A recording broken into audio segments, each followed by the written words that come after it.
Good morning all of you. Part number 4 में आपका बहुत बहुत स्वागत है। Part number 1, part number 2, part number 3 मैं कंप्लीट करवा चुका हूं। अगर अभी तक आपने वो नहीं देखा तो उनको ज़रूर देखना। ये पार्ट नंबर 4 है जिसमें प्रश्न नंबर 36 से प्रश्न नंबर शायद 45 तक मैं आपको कराऊंगा। अगर आप एसएससी एग्ज़ाम 2025 की तैयारी कर रहे हैं तो आपके लिए ये सीरीज़ बहुत इंपॉर्टेंट है। आप रेगुलर सारी वीडियो को देखिएगा। कोई भी प्रॉब्लम है तो आप मेरे साथ साझा कीजिएगा। मेरे व्हाट्सएप नंबर पे भी आप अपनी प्रॉब्लम शेयर कर सकते हैं 9636304544 पर। मेरे इंस्टाग्राम जिस पे 50,000 प्लस फॉलोवर्स हैं उस पर भी आप शेयर कर सकते हैं अपनी प्रॉब्लम, जिसका नेम है एसएससी CGL लवर 3।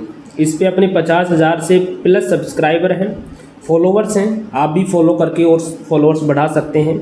और मेरा जो यूट्यूब चैनल है जिस पे रेगुलर क्लास आती है उसका नेम है सब कुछ सॉल्व। अगेन आप सभी का बहुत बहुत स्वागत है इस यूट्यूब चैनल पे। आप करते हैं अपनी क्लास की स्टार्टिंग। प्रश्न 36 क्या बोलता है? 36 ये इंटरचेंज कॉन्सेप्ट वाला ऑन टू आर्टिकल के लिए पैटर्न नंबर 1 है। ये बोल रहा है कि एक आदमी ने 1600 रुपये में 2 साइकिल खरीदी। उसने पहली को 10% तथा दूसरी को 20% लाभ पर बेचा। अगर वह पहली को 20% दूसरे को 10% लाभ पर बेचे तो 5% ज़्यादा क्या होता है? लाभ होता है। यानी पहली साइकिल थी तो C1 से 10% C1, या डायरेक्ट आप 10 भी लिख सकते हो। ठीक है, मैं इसको C1 10 कर देता हूँ या परसेंटेज। ठीक है, दूसरी को 20% लाभ पर बेचा प्लस 20% C2, तो उसे कुछ लाभ हुआ। क्या हुआ? कुछ लाभ। लेकिन वो अगली बार बोल रहा है कि पहली को 20% क्या बेचता है? लाभ पर, और दूसरी को 10% लाभ पर बेचता है, तो उसे पहले से 5% ज़्यादा लाभ होता है, प्लस 5%। 5 रुपये, परसेंट नहीं, 5 रुपये ज़्यादा लाभ होता है। अपन को क्या ज्ञात करना है? C1 माइनस C2 ज्ञात करना है। क्या ज्ञात करना है? C1 minus C2। तो यहाँ से देखिएगा, इसको अपन कैंसिल कर सकते हैं। इसमें से इसको माइनस कर दो, पहले में से दूसरे को माइनस करो, तो ये 20 में से 10 जाएगा, कितना बचेगा? 10% ऑफ C1। इसमें से इसको माइनस करना है तो ये माइनस का बचेगा 10% ऑफ C2। ठीक है, ये 5 से 5 कैंसिल, लाभ से लाभ कैंसिल हो जाएगा, 5 इधर बच जाएगा, 10 कॉमन आ जाएगा। C1 माइनस C2 बराबर में कितना आएगा? 5। ये परसेंटेज है यहाँ पे। तो अपन C1 और C2 का अंतर ही तो ज्ञात करना है। इस परसेंटेज को हटाएंगे तो 100 से क्या करना पड़ेगा? गुना करना पड़ेगा। ये 50 रुपये इसका क्या है? क्रय मूल्य का अंतर। ऑप्शन नंबर डी इसका क्या है? करेक्ट है। उम्मीद करूँगा ये समझ में आया होगा। अगर समझ में आया है तो मैं नेक्स्ट प्रश्न की ओर चलता हूँ। नहीं आया तो आप हमें चाहे व्हाट्सएप पे मैसेज करो, इंस्टाग्राम पे मैसेज करो, कमेंट बॉक्स में टाइप करो अपना प्रॉब्लम। जो भी समझ में नहीं आया तो मैं नेक्स्ट वीडियो में आपको वो समझा दूँगा। ठीक है, प्रश्न नंबर 37 क्या बोलता है? प्रश्न नंबर 37 बोल रहा है कि हरेंद्र एक किताब और एक पेन को 20,000 रुपये में खरीदता है। ठीक है, हरेंद्र 13% लाभ पर बुक खरीदता है। बुक का आपको दे रखा है, बुक है 13% लाभ पर। ठीक है, और पेन 17% लाभ पर, प्लस 17% लाभ पर क्या खरीदता है? पेन। यदि वह 17% लाभ पर किताब और 13% लाभ पर, तो 80% ज़्यादा, यानी इसमें तो उसे कुछ लाभ हो रहा है। ठीक है, अब ये बोल रहा है कि 17% पे तो क्या बुक है, प्लस 13% लाभ पर पेन है, बराबर में पहले जो लाभ हो रहा था उससे 80 रुपये ज़्यादा का लाभ होता है। तो वही अपन करेंगे। इसमें क्या पूछ रहा है ये प्रश्न? इसमें उनके क्रय मूल्य का अंतर बताओ, प्रत्येक का क्रय मूल्य बताओ। अब क्रय मूल्य का अंतर अपन को बताना है। क्रय मूल्य का क्या अंतर बताना है, तो अंतर इसमें से इसको माइनस करूँ, 4% बी बचेगा, तो ये माइनस का हो जाएगा, B माइनस P b बराबर में ये कैंसिल हो जाएगा, 80 बचेगा इधर। तो b माइनस पी बराबर में कितना आया, 80/4 इंटू 100% को हटाएंगे तो ये 20, 2000 इसका क्या है, अंतर है। अब इसको आप आगे सोल्व करने का ज़रूरत नहीं है। अगर सोल्व करना चाहते हो तो इसको आप सोल्व भी कर सकते हो, और नहीं करना चाहते हो तो ना भी करो, क्योंकि केवल दो एक ही ऑप्शन में है। तो मैं अभी तक कोई भी फॉर्मूला यूज नहीं किया, ओनली कॉन्सेप्ट से कम समय में आपको करना सिखा रहा हूँ, तो इसलिए मैं इसे आगे नहीं करूँगा। अगर आपको ये नहीं आता है आप ट्राई करना, अगर नहीं आता है तो मुझे व्हाट्सएप करना, इंस्टाग्राम पे मैसेज करना या कमेंट बॉक्स में मैसेज करके पूछ लेना। ये 2000 से इसका ऑप्शन क्या रहेगा, करेक्ट रहेगा। वैसे भी अगर आप ज्ञात कर सकते हो, मैं बता ही देता हूँ भाई, इन दोनों का अंतर कितना आना चाहिए, 2000 आना चाहिए। कितना आना चाहिए, 2000 अंतर आना चाहिए, ठीक है। अब इनमें देखो, इसमें कितना अंतर है, 1000 का। इसमें 2000 का है, और इसमें 2000 का है, लेकिन यहाँ पे 1000 है, यहाँ पे क्या है, 1000 है। तो इसका करेक्ट ऑप्शन क्या रहेगा, डी रहेगा। उम्मीद करूँगा ये आपको समझ में आया होगा। प्रश्न नंबर 38 की ओर चलते हैं। हरेंद्र 12% की हानि पर एक टेबल और 19% के लाभ पर एक किताब बेचता है।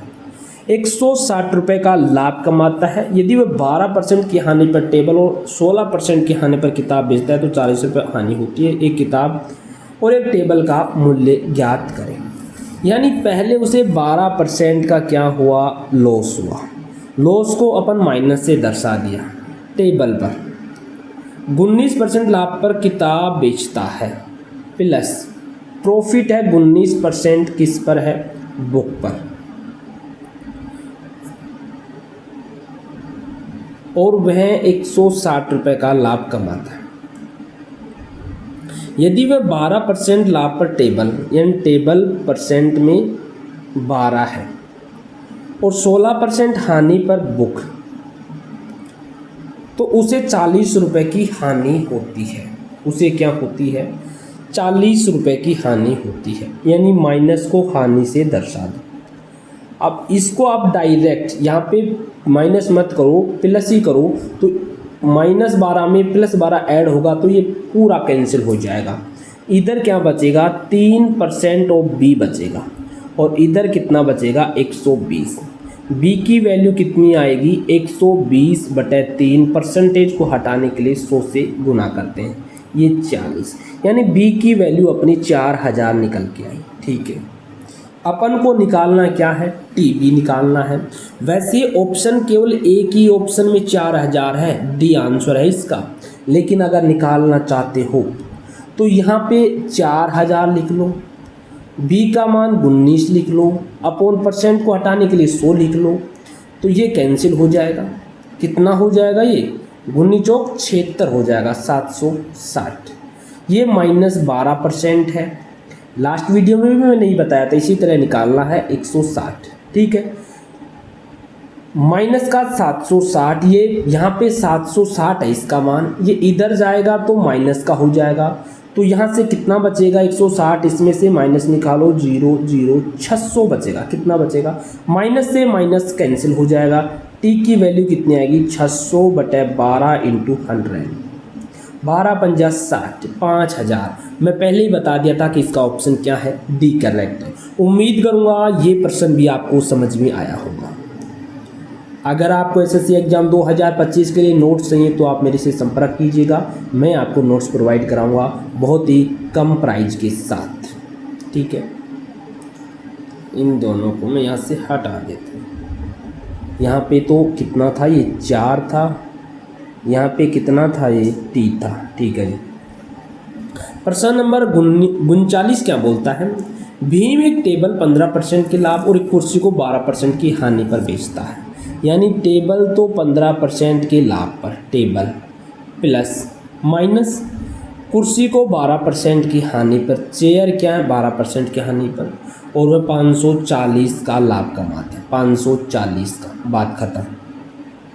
यदि मैं टेबल को 12% की हानि यानी टेबल -12% और कुर्सी को 15% लाभ प्लस 15% कुर्सी है, उसे न लाभ न हानि होती, 0 आ गया। अब यहाँ से ये और भी आसान हो गया, इसमें कैलकुलेशन 0 हो जाएगी। कैसे हो जाएगी वो बताता हूँ। अब ये 12 है तो इसको इधर लेके जाएंगे तो इधर 12 जो % है ये इधर जाके माइनस का हो जाएगा, 15% चेयर हो जाएगा। तो माइनस से माइनस कैंसिल हो जाएगा और दोनों किसके हो जाएंगे, प्लस के हो जाएंगे। समझ में आया। अब टी और सी का रेशियो कितना आएगा, 3 से 4 बार, 3 से 5 बार, 5/4। ये टी और सी का रेशियो आ गया। ठीक है। अब ये रेशियो जो है ना, इसमें केवल एक ही ऑप्शन में ये मिलान करेगा। वो ऑप्शन आपको चुनना है कि कौन से ऑप्शन में 15 चौका 60 कैंसिल हो रहा है, लेकिन ये 5 से कैंसिल नहीं हो रहा। ठीक है। ये 4 से कैंसिल हो रहा है, 5 से कैंसिल हो रहा है। इसको थोड़ा सा अपन यहाँ से देखते हैं, इसका परसेंटेज मान निकालते हैं। तो इसको अपने परसेंटेज निकालने के लिए अपने हिसाब से 400 500 मान सकते हैं। तो 500 ये टी है ना, टी का 15%। ठीक है।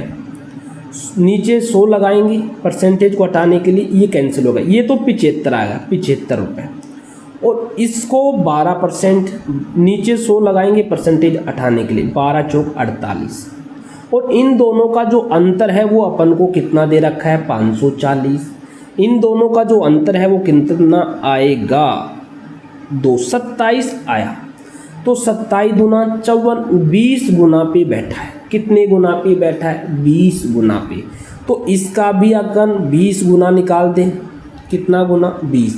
तो 500 का 20 गुना 10,000 होता है। और 400 का भी 20 गुना निकाल दें तो 8,000 होता है। तो इसका ऑप्शन नंबर सी करेक्ट है।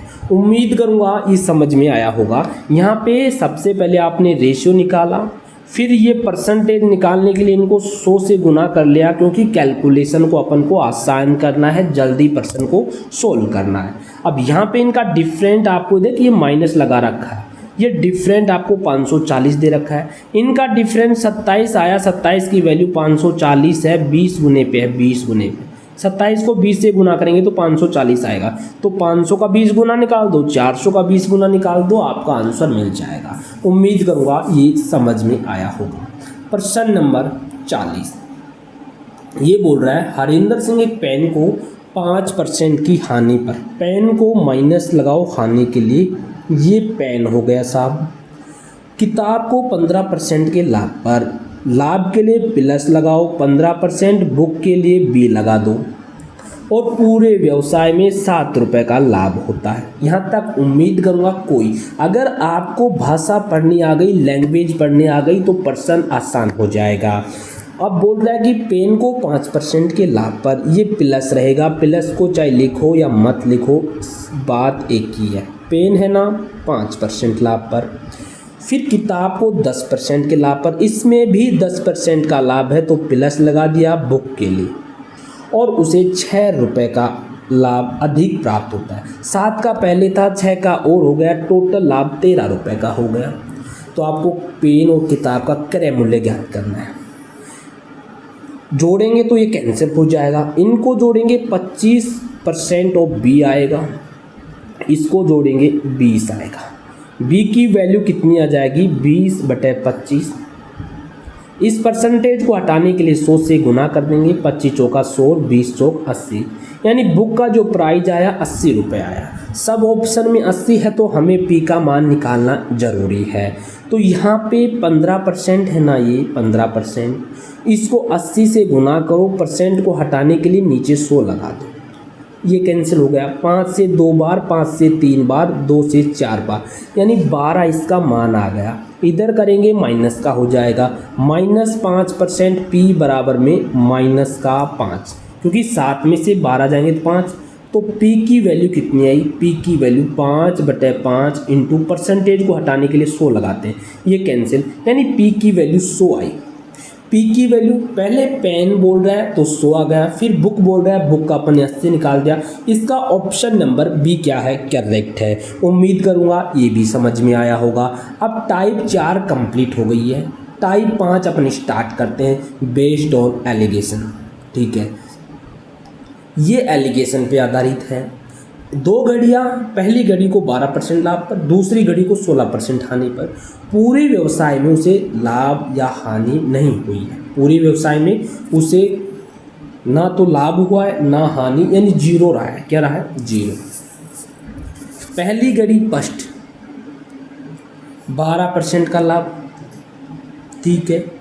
सेकंड घड़ी, इसको आप इस तरह से करें, एलिगेशन ना लगाएं, इसको मैं बता रहा हूँ इस तरह से करें। इसको कैसे करोगे, यानी घड़ी, यहाँ पे घड़ी के लिए W1 लिख दो, 12% W1, बात खत्म। माइनस हानि हुई है 16% W2, यानी दूसरी घड़ी पे, और कुछ भी प्राप्त नहीं हुआ, जीरो प्राप्त हुआ। अब इसको इधर ले जाएंगे, जीरो से इस साइड में ले जाएंगे तो ये प्लस का हो जाएगा।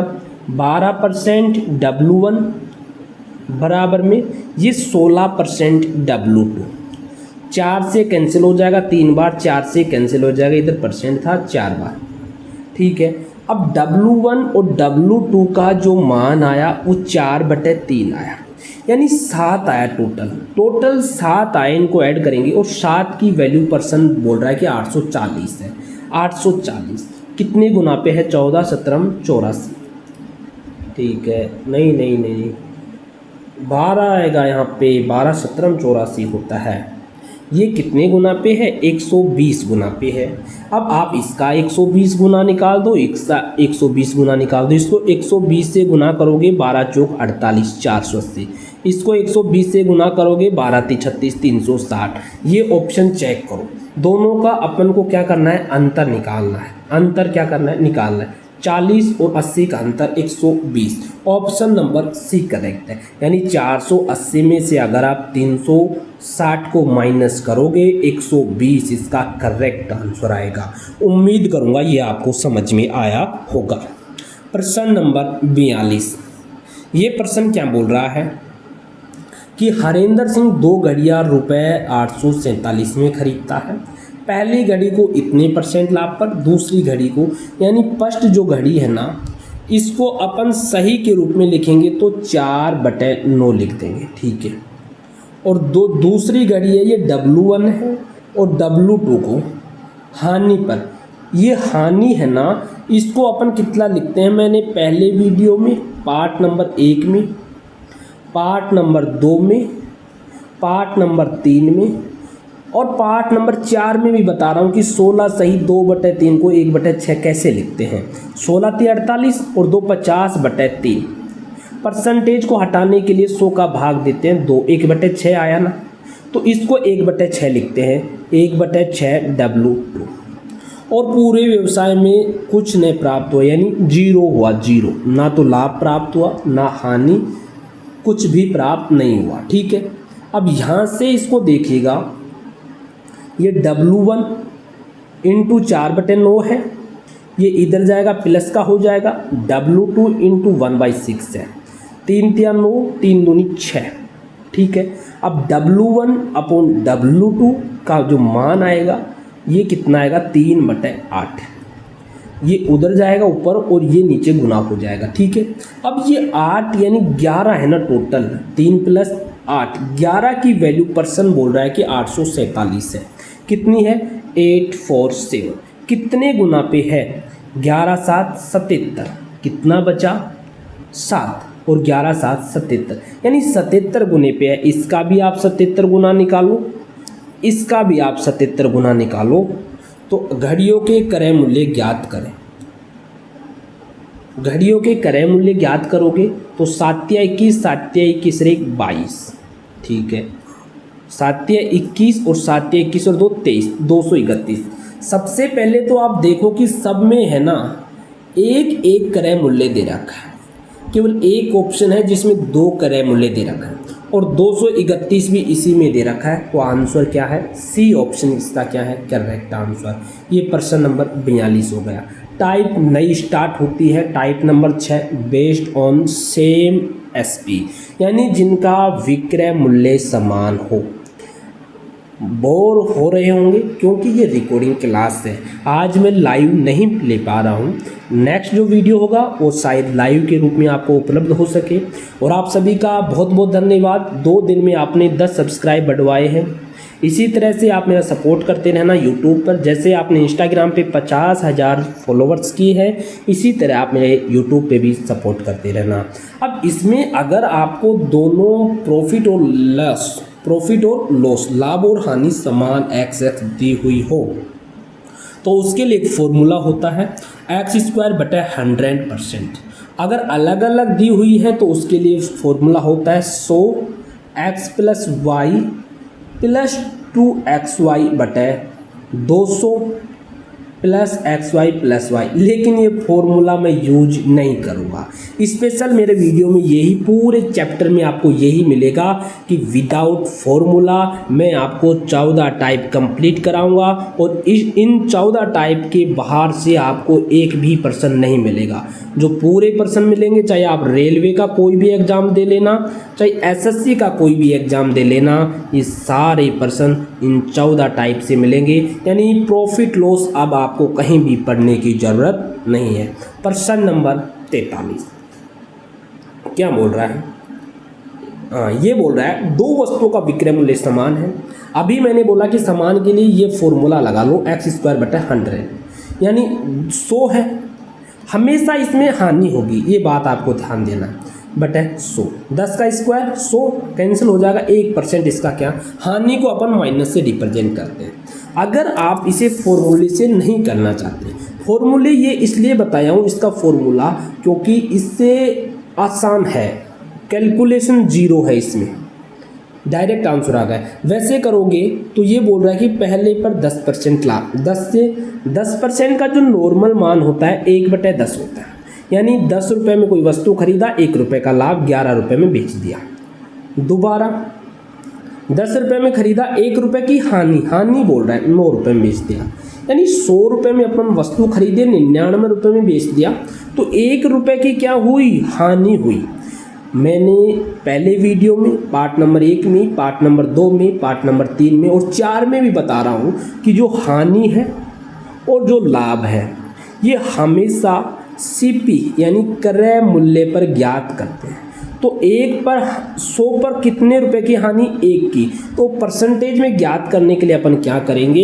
100 से गुना कर देंगे। इसको 100 से गुना करो, 100 से 100 कैंसिल हो जाएगा, 1 रुपये की क्या हो गई? हानि। और हानि को रिप्रेजेंट करने के लिए इसमें माइनस पहले से लगा हुआ है।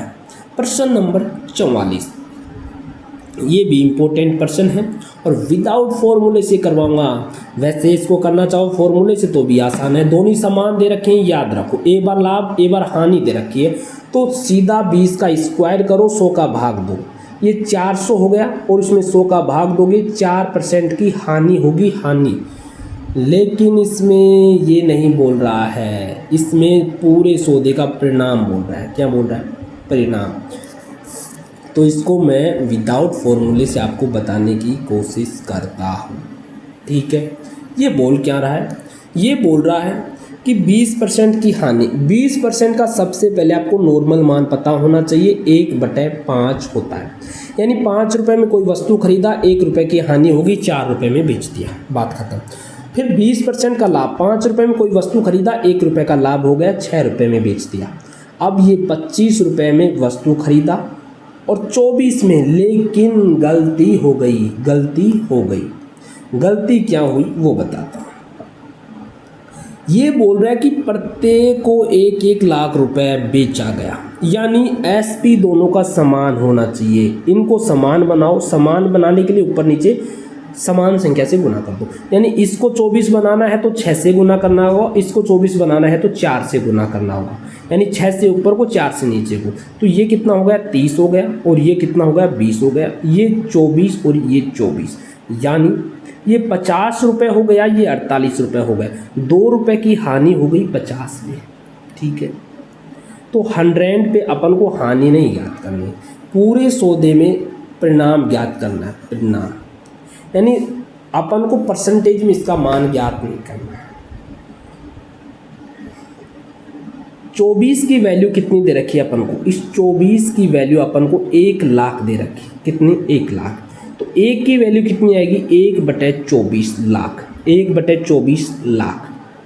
अब अपने पास ये है 2/50। कितना है? 2/50। 1 की वैल्यू इतनी है तो 2/50 की वैल्यू कितनी आएगी? 25। यहाँ पे थोड़ा सा मिस्टेक क्या हुआ यार, ये समझ नहीं आ रहा। यहाँ से 2 कम है,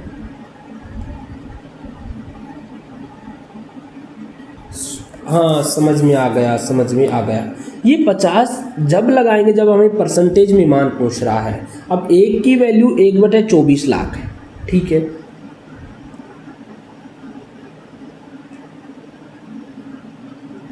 तो अपन को 2 की वैल्यू बताना है, 2 की वैल्यू। इसको पूरे को 2 से गुना कर दो। 1/12 आया ना, 1/12 लाख इसका करेक्ट आंसर है। यानी ये लॉस हुआ तो लॉस, प्रॉफिट होता तो प्रॉफिट। दोबारा ये प्रश्न बताता हूँ क्योंकि इसमें मैं थोड़ा सा रुक गया हूँ और रुकना मुझे पसंद नहीं है, तो इसलिए मैं इसे आपको दोबारा बताने की कोशिश करता हूँ। आपको 20% का मान पता है, कैसे निकालते हो? 100 का भाग देकर। 20 का भाग 100 में देंगे, 1/5 आएगा। यानी परसेंटेज हटाने के लिए नीचे 100 लिखते हैं, परसेंटेज बनाने के लिए 100 से गुना करते हैं। तो ये 1/5 आ गया, ठीक है। 5 रुपये में कोई वस्तु खरीदा, पहले हानि हुई है, 4 रुपये में बेच दी। फिर 5 रुपये में वस्तु खरीदा और लाभ हुआ, 6 रुपये में बेच दिया। पर्सन बोल रहा है कि प्रत्येक स्थिति में 1 रुपये का लाभ होता है। प्रत्येक स्थिति में 1 लाख रुपए का लाभ होता है। कितना लाभ होता है? 1 लाख। यानी समान होना चाहिए एसपी। ये एसपी है, ये सीपी है। तो इसको 24 बना लो और इसको 4 से गुना करके 24 बना लो। तो इसको भी 6 से गुना करोगे, इसको भी 4 से। तो ये 30 है, ये 20 है, टोटल 50 हो गया। और 24 और 24 48। टोटल 2 रुपये की हानि हुई है, 2 की। और ये 24 है ना, ये बोल रहा है कि 1 लाख है। ये 24 की वैल्यू कितनी है? 1 लाख। तो 1 की वैल्यू कितनी आएगी? 1/24 लाख। कितना आएगा? 1/24। तो 1 की वैल्यू इतनी है तो 2 की वैल्यू कितनी आएगा? इसको 2 से गुना कर दो ना 1/24 को, तो 12। 1/12 लाख। ये लॉस हुआ, लॉस। क्या हुआ? लॉस। उम्मीद करूँगा अब ये समझ में आ गया होगा। Pattern number 2। आज की क्लास ज़्यादा बड़ी हो जाएगी। 45% लास्ट वाला प्रश्न रहेगा। ये बोल रहा है कि 2 घड़ियों की विक्रय मूल्य बराबर 1 घड़ी को 15% का आपको मान पता होना चाहिए। 3/5 होता है, 3/20 होता है। 5% कितना होता है? 1/20। तो 5 को 3 से करो, 15% आ जाएगा। और दूसरी घड़ी को 19% के लाभ पर। 19% का तो डायरेक्ट 19/100 ही होता है। हानि हुई, 20 रुपये की वस्तु को 17 में बेच दिया। 1900 रुपये की वस्तु को कितने में बेच दिया? 119 में। अब इसको अपन को 119 बनाना है क्योंकि ये खुद बोल रहा है कि विक्रय मूल्य बराबर है, ठीक है। तो इसको किससे गुना करें? 7 से गुना करेंगे, 119 आ जाएगा। ये 140 हो जाएगा। तो ये टोटल कितना हो गया? 240, ठीक है। ये 119 और 119 238, यानी टोटल 2 रुपये का लॉस हुआ। कितने रुपए का? 2 रुपये का। घड़ियों के कुल क्रय मूल्य का मान 480 है, यानी 240 का मान 480 दे रखा है 2 गुना पे। कितने गुना पे? 2 गुना पे। तो प्रत्येक घड़ी का क्रय मूल्य बताना है अपन को। तो एक घड़ी का 140 है, दूसरी का 100 है। इनको 2 गुना कर दो। कितना गुना कर दो? 2, क्योंकि ये 2 गुना पे बैठा है। अगर अपन को एक मान का गुना पता चल जाए कि कितने गुने पे बैठा है, तो प्रश्न में दिए हुई और अपने द्वारा निकाले गए सारे मान उतने ही गुना पर मिलेंगे। तो इसको 2 गुना निकालोगे तो 140 का 2 गुना 240, इसको 2 गुना करोगे 200।